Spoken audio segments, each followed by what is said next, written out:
नमस्कार दोस्तों, जो आज इस काव्य कक्षा में मैं आपके सामने एक कवि की छोटी सी कविता लेकर आई हूँ। कवि अपने भाव को, अपनी प्रेरणा को अपने मन में रख कर लिखता है। कवि अपनी रचनाओं में अपनी कविताओं का श्रृंगार करता है। वो कभी प्रेम से गुजरता है, कभी दर्द से उबरता है, कभी वो तपस्या से, कभी वो श्रृंगार से, कभी वो रचना से, कभी वो शब्दों की गहराई में जाकर डूब जाता है। तो जो आज की मैंने कविता लिखी है वो है कवि का श्रृंगार, जो उसकी कल्पनाओं से होता है। तो आइए सुनते हैं। देखकर श्रृंगार की हर रचना को कवि का ये दिल कविता कर जाता है। देखकर श्रृंगार की हर रचना को कवि का ये दिल कविता कर जाता है। जैसे हर मोहिनी रूप का वो दर्पण, जैसे हर मोहिनी रूप का वो दर्पण बन जाता है, जिसमें कवि का चंचल मन फिर मचल जाता है, जिसमें कवि का चंचल मन फिर मचल जाता है। दिल का ये दर्द प्रेम में डूब जाता है।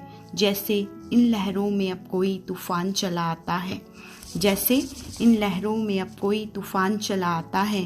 कैसी है कल्पना अब इस कविता की श्रृंगार की, कैसी है कल्पना अब इस कविता के श्रृंगार की। जैसे बरसों की पीड़ा को कवि अपने अंतर मन में सहलाता है, जैसे बरसों की पीड़ा को कवि अपने अंतर मन में सहलाता है। विरह की अग्नि से कवि परिचित हो जाता है, विरह की अग्नि से कवि परिचित हो जाता है।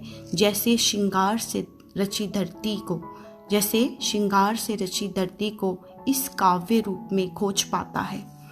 हर प्रेम की तपस्या से उसका शीश झुक जाता है, हर प्रेम की तपस्या से उसका शीश झुक जाता है। इस श्रृंगार की रचना में ही वो अपना रूप पाता है, इस श्रृंगार की रचना में ही वो अपना रूप पाता है। इस दीपक का श्रृंगार भी एक दिन अंधेरा कर जाता है, मगर कवि का दर्द अपनी ही कविताओं में डूब जाता है, मगर कवि का दर्द अपनी ही कविताओं में डूब जाता है। उसका दर्द उसकी प्रेरणा में ही है, उसका दर्द उसकी प्रेरणा में ही, शब्दों की गहरी सोच में ही, शब्दों की गहरी सोच में ही कहीं डूबा सा ही, शब्दों की गहरी सोच में ही कहीं डूबा सा ही। वो प्रेम का प्यासा, वो प्रेम का प्यासा अपना दर्द सहलाता है, वो प्रेम का प्यासा अपना दर्द सहलाता है। हर श्रृंगार की रचना से वो कवि बन जाता है, हर श्रृंगार की रचना से वो कवि बन जाता है। यही एक कवि बनने की प्रेरणा है, जब वो किसी तपस्या, इतिहास और युगों से लड़ते हुए अपनी साधना को अपनी कविताओं के रूप में पिरो पाता है।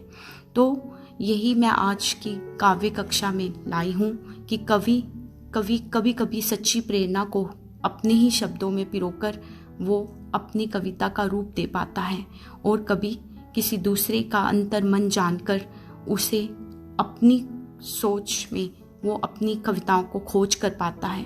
तो कवि के भाव हमेशा बदलते रहते हैं, एक नई हवा की तरह, एक नई रुख की तरह। कवि अपने शब्दों को कभी प्यार से, कभी कल्पना से, कभी सच से, कभी झूठ से पिरोता है। तो मेरी आज की काव्य कक्षा की यही कविता की प्रेरणा थी कि कवि कैसे कल्पना से अपना श्रृंगार कर पाता है। धन्यवाद।